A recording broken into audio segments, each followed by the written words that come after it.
This is the MacBook Pro, which had the liquid damage with the bad traces on the logic board. As you can see, the battery now is charging at 79%, and it's fully installed.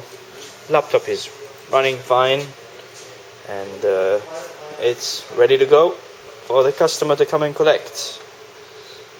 Thank you for watching.